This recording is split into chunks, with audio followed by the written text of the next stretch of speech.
जय जगन्नाथ बंधुगण आज आम जानिबा 23 मई 2025 शुक्रवार दिन द्वादश राशि राशिफल विषय।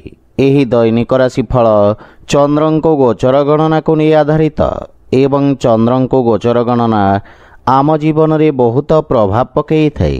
तो आसंतु सर्वप्रथमे जानिबा आजिर तिथि और राशि नक्षत्र विषय।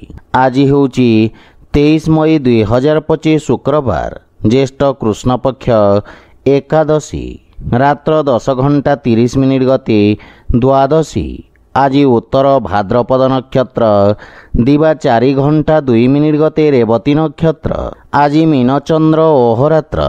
आजिर पर्वोत्सव सर्वसम्मत जलक्रीड़ा एकादशी उपवास।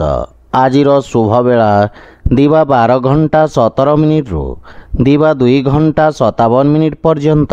आजिर सूर्योदय प्रातः 5 घंटा 12 मिनिट। आजिर सूर्यास्त संध्या 6 घंटा 28 मिनिट। आज धनुराशि पुरुष और कर्कट तुला महिला मानक घातचंद्र एवं बिछा धनु और मीन राशि घातबार।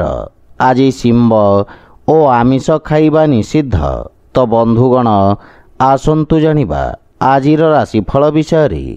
ता पूर्वरु आम चैनल को जो मैंने नुआ करी आछंती तले थिबा लाल रंगर सब्सक्राइब बटन को दबाई आम चैनल को सब्सक्राइब करंतो और पाखरे थिबा घंटी बटन को दबाई ऑल सिलेक्ट करंतो। कहीं आमे अपलोड करिथिबा प्रत्येक वीडियो नोटिफिकेशन आपण सर्वप्रथमे पाई परिबे। तो प्रथमे जानिबा मेष राशि विषय। आपणक राशि चंद्रमांक द्वादश भाव रे गोचर आपणक व्यवसाय क्षेत्र रे हानि घटिबार जोग उत्पन्न करुछि। आपण निज लंबित कार्य को पूरण करिवार प्रयास करिबे। कोनोसी प्रकार नुआ कार्य हाथ को नियंतु नहीं एवं असुरक्षित कार्य रे क्षति हेबार संभावना रहिछि। विशेष रूप रे शेयर मार्केट आदि क्षेत्र रे निवेश करिवारो आपणको दूरेई रहिबा उचित। वाणिज्य व्यवसाय रे क्षतिर सामना करिबाको पड़िबो एवं रोजगार क्षेत्र रे कोनोसी प्रकार परिवर्तन पई समय शुभ नुहे। पारिवारिक जीवन रे जीवन साथी सहित मतभेद देखा दे पारे एवं एथिरे पारिवारिक स्थिति कलहपूर्ण रहिबो।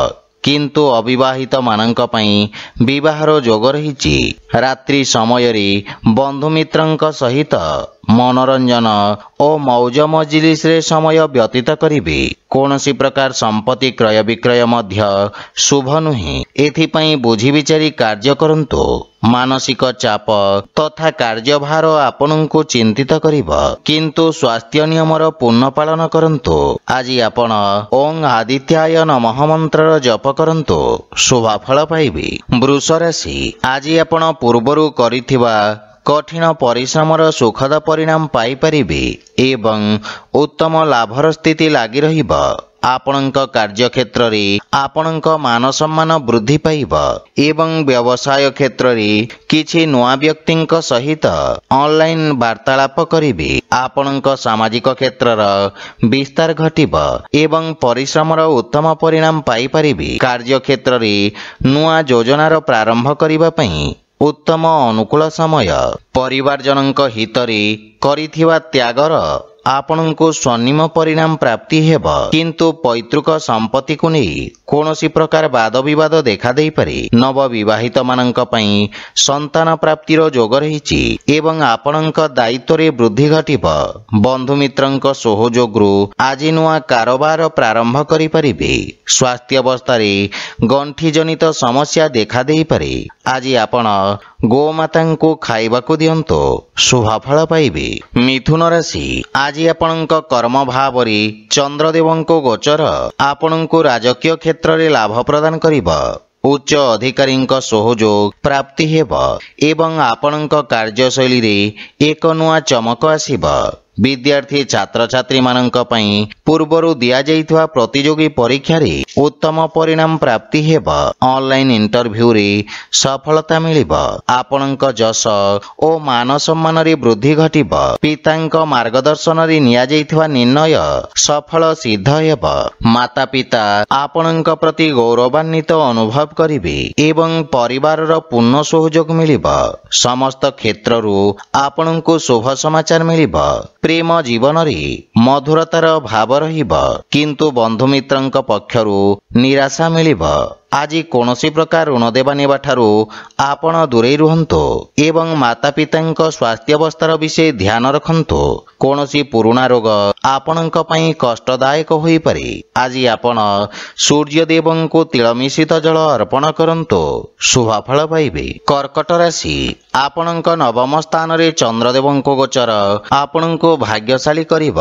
एही समय आपणक पई अत्यंत शुभ रहिब। समस्त प्रकार समस्या दूर हेबाकु लागिब। योजनाबद्ध भावरे करा जाइथिवा समस्त कार्य रे आपण उत्तम सफलता पाइबे एवं सामाजिक क्षेत्रर विकास हेब। नुआ कार्यर रूपरेखा प्रस्तुत करिवे। कार्यस्थल रे आज आपणक बाणी प्रभावी तथा चमत्कारिक रहिब। भाई भौणीक मार्गदर्शन बा सहयोग मिलिब एवं भविष्यतर योजना विषय आपण चर्चा करिवे तथा समस्यार समाधान खोजिबारे सफल हेबे। परिवार रे समस्तंक सहित नम्रतापूर्ण व्यवहार द्वारा लाभ तथा मानसिक शांति प्राप्ति हेब एवं वैवाहिक दाम्पत्य जीवन अत्यंत सुखमय रहिब। किंतु संतान संबंधित किछि समस्या आपनकु चिंतित करिब। आर्थिक स्थिति मध्यम रहिब। सेथिपई बुझी विचारी निवेश करिबा उचित। रक्तचाप संबंधित रोगी को निज स्वास्थ्य अवस्थार विषय ध्यान रखिबार आवश्यकता रहिछि। आज आपण असहाय व्यक्ति को सहाय्य करंतु शुभ फल पाइबे। सिंह राशि आज आपणको व्यवसाय क्षेत्र रे भागीदारी पक्ष मध्य सुनिबाकू पड़िब। अन्यथा आपणको आकस्मिक कोनोसी बड़ क्षतिर सामना करिबाकू पड़िब। आज आपणक पई शेयर मार्केट आदि रे निवेश करिबा पई मिश्रित अवसर मिलिब। किंतु पारिवारिक कलहरु आपण दूरे रुहंतु तथा जीवन साथी भावना को मध्य ध्यान रखंतु। प्रेम जीवन रे बाणीर कठोरता संबंध रे फाट सृष्टि होई पारे। भाईंक सहित कोनोसी प्रकार वाद विवादरु आपण दूरे रुहंतु। आपणको निज भाषा तथा भाषा शैलीर विषय ध्यान रखिबार आवश्यकता रहिछि। आपणक व्यवहार रे वृद्धि घटिब एवं किछि खर्च करिबा पूर्वरु अन्य उपाय विषय विचार करंतु। अनावश्यक आर्थिक देवा नेबारु सावधान रहंतु। कार्य क्षेत्र रे आज कोनोसी अजना व्यक्ति को शामिल करिबा पूर्वरु विचार निश्चय भाव रे करंतु। अन्यथा परे आपणको क्षतिर सामना करिबाकू पड़िब। स्वास्थ्य दृष्टिरु आपण पूर्ण रूप रे सुस्थ अनुभव करिवे। आज आपण सूर्य देवंको जल अर्पण करंतु शुभ फल पाइबे। कन्या राशि चंद्रदेवंक आपणक सप्तम भाव रे गोचर आपणक पई भावनात्मक रूप रे कठिन समय होई पारे। सेथिपई निज भावना रे विशेष नियंत्रण रखंतु। वाणिज्य व्यवसाय क्षेत्र रे तरबरिया कोनोसी निर्णय नियंतु नहीं। अन्यथा क्षतिर सामना करिबाकू पड़िब।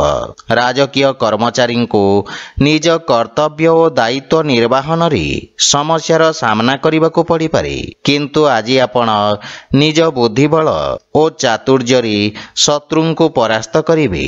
परिवार रे कोनोसी सदस्यंक सहित मतभेदर संभावना रहिछि एवं अत्यधिक क्रोध कारणरू आपणको क्षतिर सामना करिबाकू पड़िब।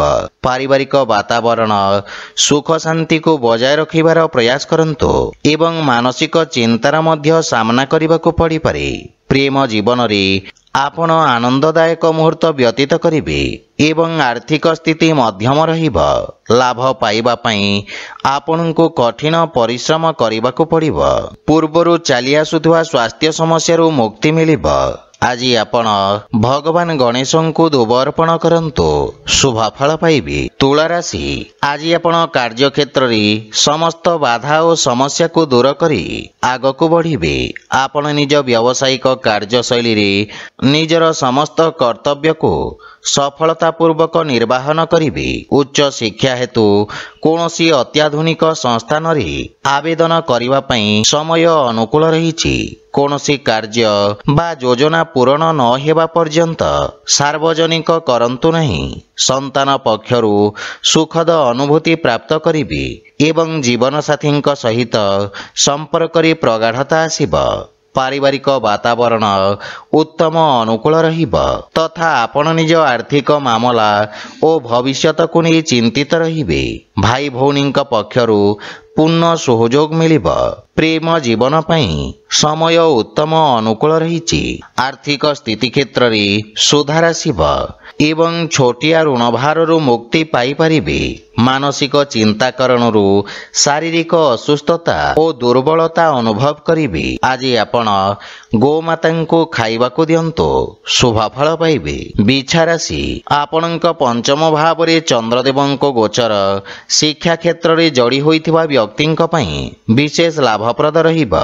ଆପଣଙ୍କ ପାଇଁ ସମସ୍ତ ପ୍ରତିଯୋଗୀ ପରୀକ୍ଷାର ଉତ୍ତମ ପରିଣାମ ପ୍ରାପ୍ତ ହେବାର ପ୍ରବଳ ଯୋଗ ରହିଛି। ଭବିଷ୍ୟତକୁ ଦୃଷ୍ଟିରେ ରଖି କୌଣସି ବିଶେଷ ଶିକ୍ଷା ଗ୍ରହଣ କରିବାର ଇଚ୍ଛା ପ୍ରକାଶ କରିବେ। ପରିବାରରେ ଆପଣ ନିଜ ମଧୁର ବାଣୀରେ ସମସ୍ତଙ୍କୁ ପ୍ରଭାବିତ କରିବେ ଏବଂ ଆପଣଙ୍କ ସକାରାତ୍ମକ ଛବିର ନିର୍ମାଣ ହେବ। ବନ୍ଧୁମିତ୍ର ତଥା ସମ୍ପର୍କୀୟଙ୍କ ସହିତ ଉତ୍ତମ ସମ୍ପର୍କର ଲାଭ ପରିଣାମ ପାଇବେ। ଜୀବନ ସାଥୀଙ୍କ ସହଯୋଗରୁ ଆପଣଙ୍କ ସମସ୍ତ କାର୍ଯ୍ୟ ସଫଳତାପୂର୍ବକ ସମାପ୍ତ ହେବ। ପରିବାର ସଦସ୍ୟଙ୍କ ସହିତ କୌଣସି ପ୍ରକାର ଛୋଟ ଯାତ୍ରା କରିବାର ଯୋଗ ରହିଛି। ଆଜି ଆପଣଙ୍କ ଅନାବଶ୍ୟକ ଖର୍ଚ୍ଚ କାରଣରୁ ଆର୍ଥିକ ସନ୍ତୁଳନ ଖରାପ ହେବାର ସମ୍ଭାବନା ରହିଛି। ପରିବାରରେ କୌଣସି ସଦସ୍ୟଙ୍କ ସ୍ୱାସ୍ଥ୍ୟାବସ୍ଥାକୁ ନେଇ ଆପଣ ଚିନ୍ତିତ ରହିବେ। ସେଥିପାଇଁ ସ୍ୱାସ୍ଥ୍ୟାବସ୍ଥାର ବିଷୟ ଧ୍ୟାନ ରଖନ୍ତୁ ଏବଂ ସ୍ୱାସ୍ଥ୍ୟ ନିୟମର ପୂର୍ଣ୍ଣ ପାଳନ କରନ୍ତୁ। ଆଜି ଆପଣ ଗୋମାତାଙ୍କୁ ଖାଇବାକୁ ଦିଅନ୍ତୁ, ଶୁଭଫଳ ପାଇବେ। ଧନୁରାଶି, ଆଜି ଆପଣଙ୍କ ବାଣିଜ୍ୟ ବ୍ୟବସାୟରେ ସାମାନ୍ୟ ଉଚ୍ଚନୀଚର ସ୍ଥିତି ଦେଖାଦେବ। ଲାଭ ପାଇବା ପାଇଁ ଆଉ କିଛି ସମୟ ଲାଗିବ ଏବଂ ଏଥିପାଇଁ ଆପଣ ସାମାନ୍ୟ ଚିନ୍ତିତ ରହିବେ। ବ୍ୟବସାୟର ବିସ୍ତାର କରିବା ପାଇଁ ଆପଣ ବିଶେଷଜ୍ଞଙ୍କ ପରାମର୍ଶ ନେବେ। ଯେକୌଣସି କାର୍ଯ୍ୟ କରିବା ପୂର୍ବରୁ ବୁଝି ବିଚାରି ରିସ୍କ ନିଅନ୍ତୁ, କାହିଁକି ନା କେତେଥର ପୂରଣ ହେଉଥିବା କାର୍ଯ୍ୟରେ ମଧ୍ୟ ଅବରୋଧର ସାମ୍ନା କରିବାକୁ ପଡ଼ିବ। ଆପଣଙ୍କ ପାରିବାରିକ ସୁଖରେ କ୍ଷତି ହେବାର ଯୋଗ ରହିଛି ତଥା କିଛି ଗୃହ ଉପକରଣ ଖରାପ ହେବା କାରଣରୁ ଘରର ସୁଖ ସୁବିଧାରେ ବ୍ୟବଧାନ ଉତ୍ପନ୍ନ ହୋଇପାରେ। କୌଣସି ନିଜ ଲୋକଙ୍କ କାର୍ଯ୍ୟକୁ ନେଇ ଆପଣଙ୍କୁ କିଛି ସମସ୍ୟାର ସାମ୍ନା କରିବାକୁ ପଡ଼ିବ। ଆର୍ଥିକ ସ୍ଥିତି ସାମାନ୍ୟ ସଂଘର୍ଷପୂର୍ଣ୍ଣ ରହିବ ଏବଂ କୌଣସି ପ୍ରକାର ନିବେଶରୁ ଆପଣଙ୍କୁ ଦୂରେଇ ରହିବା ଉଚିତ। ଧନ ପ୍ରାପ୍ତି ପାଇଁ ଧୈର୍ଯ୍ୟ ବଜାୟ ରଖନ୍ତୁ ଏବଂ ଯାନବାହନ ଜନିତ ଦୁର୍ଘଟଣାର ସମ୍ଭାବନା ରହିଛି। ସେଥିପାଇଁ ଯାନବାହନ ଚଳାଚଳକୁ ନେଇ ବିଶେଷ ସାବଧାନ ରୁହନ୍ତୁ। ଆଜି ଆପଣ ଅସହାୟଙ୍କୁ ସାହାଯ୍ୟ କରନ୍ତୁ, ଶୁଭଫଳ ପାଇବେ। ମକର ରାଶି, ଆପଣଙ୍କ ରାଶିର ତୃତୀୟ ଭାବରେ ଚନ୍ଦ୍ରଦେବଙ୍କ ଗୋଚର ଆପଣଙ୍କୁ ଲାଭାନ୍ୱିତ କରିବ। ଆପଣଙ୍କ ପରାକ୍ରମରେ ବୃଦ୍ଧି ଘଟିବ ତଥା ଆପଣଙ୍କ ବାଣୀ ପ୍ରଭାବଶାଳୀ ରହିବ ଏବଂ ଆପଣଙ୍କ ସ୍ୱଭାବରେ ଅତି ଆକ୍ରମକତା କାରଣରୁ ଆପଣଙ୍କ ପ୍ରତିଷ୍ଠାରେ ହାନି ଘଟିବ। ସମାଜ ସେବା କାର୍ଯ୍ୟରେ ଆପଣ ସହଯୋଗ କରିବେ ଏବଂ ଆପଣ ନିଜର ସମସ୍ତ କାର୍ଯ୍ୟକୁ ସଫଳତାପୂର୍ବକ ସମ୍ପନ୍ନ କରିବେ ତଥା ମନରେ ପ୍ରସନ୍ନତାର ଭାବ ରହିବ। ରଚନାତ୍ମକ କାର୍ଯ୍ୟରେ ବ୍ୟସ୍ତତା ରହିବେ। ପୈତୃକ ସମ୍ପତ୍ତି ସମ୍ବନ୍ଧିତ ଯଦି କୌଣସି ବିବାଦ ପୂର୍ବରୁ ଚାଲି ଆସୁଛି, ସେଥିରେ ନିର୍ଣ୍ଣୟ ଆପଣଙ୍କ ହିତରେ ଆସିବ। ବନ୍ଧୁମିତ୍ର ତଥା ସମ୍ପର୍କୀୟଙ୍କ ପୂର୍ଣ୍ଣ ସହଯୋଗ ମିଳିବ ଏବଂ ଆର୍ଥିକ ଉନ୍ନତି ହେବ। କିନ୍ତୁ ପାରିବାରିକ ଖର୍ଚ୍ଚରେ ବୃଦ୍ଧି ଘଟିବାରୁ ମାନସିକ ଚିନ୍ତା ଅନୁଭବ କରିବେ। ସ୍ୱାସ୍ଥ୍ୟାବସ୍ଥାରେ ସୁଧାର ହେବ। ପ୍ରାଣାୟାମ ତଥା ଦୈନିକ ବ୍ୟାୟାମର ଆବଶ୍ୟକତା ରହିଛି। ଆଜି ଆପଣ ବଜରଙ୍ଗ ବାଣ ପାଠ କରନ୍ତୁ, ଶୁଭଫଳ ପାଇବେ। କୁମ୍ଭ ରାଶି, ଆଜି ଆପଣ ନିଜ ବାଣୀରେ ସମସ୍ତଙ୍କ ପ୍ରିୟ ଭାଜନ ହେବେ ଏବଂ ନିଜ ମଧୁର ବାଣୀରେ ପୂର୍ବରୁ ଅଟକିଥିବା ମାମଲାକୁ ସମାଧାନ କରିନେବେ।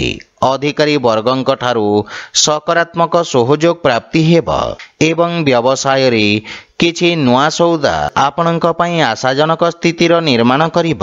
ଆପଣଙ୍କ କାର୍ଯ୍ୟର ସବୁ ଜାଗାରେ ପ୍ରଶଂସା ହେବ। ବିଦ୍ୟାର୍ଥୀ ଛାତ୍ରଛାତ୍ରୀମାନଙ୍କ ପାଇଁ ଉନ୍ନତିର ମାର୍ଗ ପ୍ରଶସ୍ତ ହେବ ଏବଂ ପରିବାରର ପୂର୍ଣ୍ଣ ସହଯୋଗ ଆପଣଙ୍କ ଉପରେ ଲାଗି ରହିବ। ପରିବାରରେ ଆପଣଙ୍କ ପ୍ରଭାବ ଓ ସମ୍ମାନରେ ବୃଦ୍ଧି ଘଟିବ। ପାରିବାରିକ ଜୀବନରେ ମଧୁରତା ଲାଗି ରହିବ। ଜୀବନସାଥୀ ଆପଣଙ୍କ ସମ୍ମାନ କରିବେ ଏବଂ ସମ୍ପର୍କରେ ଘନିଷ୍ଠତା ଆସିବ। ପରସ୍ପରକୁ ଭଲ ଭାବରେ ବୁଝିବାକୁ ଏହା ସ୍ୱର୍ଣ୍ଣିମ ଅବସର। ଆପଣଙ୍କ ରଚନାତ୍ମକ କାର୍ଯ୍ୟ କାରଣରୁ ଆପଣଙ୍କୁ ପ୍ରସିଦ୍ଧି ମିଳିବ ଏବଂ ଆର୍ଥିକ ସ୍ଥିତିରେ ସୁଧାର ଆସିବ ତଥା ଆପଣଙ୍କ ଆୟର ନବୀନ ସ୍ରୋତର ବିକାଶ ହେବ। ଆପଣଙ୍କ ସ୍ୱାସ୍ଥ୍ୟାବସ୍ଥା ଉତ୍ତମ ଅନୁକୂଳ ରହିବ। ଆପଣ ଶାରୀରିକ ସୁସ୍ଥ ଓ ଊର୍ଜାବାନ ଅନୁଭବ କରିବେ। ଆଜି ଆପଣ ହନୁମାନ ଚାଳିଶାର ପାଠ କରନ୍ତୁ, ଶୁଭଫଳ ପାଇବେ। ମୀନ ରାଶି, ଆଜି ଆପଣଙ୍କ ନିର୍ଭରତା ବୃଦ୍ଧି ପାଇବ। ଆଜି ଆପଣ ପୂର୍ବରୁ ଅଟକି ରହିଥିବା କାର୍ଯ୍ୟଗୁଡ଼ିକୁ ସ୍ୱୟଂ ସମ୍ପୂର୍ଣ୍ଣ କରିବାରେ ସଫଳ ହେବେ। କୌଣସି ମହତ୍ତ୍ୱପୂର୍ଣ୍ଣ ନିଷ୍ପତ୍ତି ଆପଣଙ୍କୁ ନେବାକୁ ପଡ଼ିପାରେ, ସେଥିପାଇଁ ଧୈର୍ଯ୍ୟ ସହିତ କାର୍ଯ୍ୟ କରନ୍ତୁ। ବାଣିଜ୍ୟ ବ୍ୟବସାୟ କ୍ଷେତ୍ରରେ ଲାଭର ସ୍ଥିତି ସାମାନ୍ୟ ରହିବ। ଯଦି ବିସ୍ତାର ଯୋଜନାରେ ବିଚାର କରୁଛନ୍ତି ତାହେଲେ ବିଶେଷଜ୍ଞଙ୍କ ପରାମର୍ଶ ନିଅନ୍ତୁ। ଘର ପରିବାରରେ କାହା ସହିତ ଯୁକ୍ତିତର୍କ ଓ ବାଦବିବାଦ କରିବାରୁ ଆପଣ ଦୂରେଇ ରୁହନ୍ତୁ। ଏଥିରେ ଆପଣ ଅତ୍ୟନ୍ତ ଆହତ ହୋଇପାରନ୍ତି ଏବଂ ସାମ୍ନା ପକ୍ଷକୁ ମଧ୍ୟ ଧକ୍କା ଲାଗିବ। ସେଥିପାଇଁ ବିଶେଷ ଧ୍ୟାନ ରଖନ୍ତୁ, ଅନ୍ୟଥା ପୁରା ଦିନ ଅଯଥା ଚିନ୍ତିତ ବ୍ୟତୀତ କରିବେ। ଆୟର ନବୀନ ସ୍ରୋତର ବିକାଶ ହେବ। ଧନ ସଞ୍ଚୟ କରିବା ପାଇଁ ମଧ୍ୟ ଦିନଟି ଅତ୍ୟନ୍ତ ଶୁଭ ରହିବ। ସ୍ୱାସ୍ଥ୍ୟାବସ୍ଥା ଉତ୍ତମ ଅନୁକୂଳ ରହିଛି ଏବଂ କାର୍ଯ୍ୟବ୍ୟସ୍ତତା କାରଣରୁ କିଛି ଶାରୀରିକ ପୀଡ଼ା ଅନୁଭବ କରିବେ। ଆଜି ଆପଣ ଗୋପାଳ ସହସ୍ରନାମର ପାଠ କରନ୍ତୁ, ଶୁଭଫଳ ପାଇବେ। ତ ବନ୍ଧୁଗଣ, ଏହା ଥିଲା ଆଜିର ରାଶିଫଳ ବିଷୟରେ। ଯଦି ଭିଡ଼ିଓଟି ଆପଣମାନଙ୍କୁ ଭଲ ଲାଗିଥାଏ ଲାଇକ୍, ସେୟାର ଓ କମେଣ୍ଟ କରି ଜଣାନ୍ତୁ ଏବଂ ଆମ ଚ୍ୟାନେଲକୁ ସବସ୍କ୍ରାଇବ୍ କରନ୍ତୁ। ଜୟ ଜଗନ୍ନାଥ।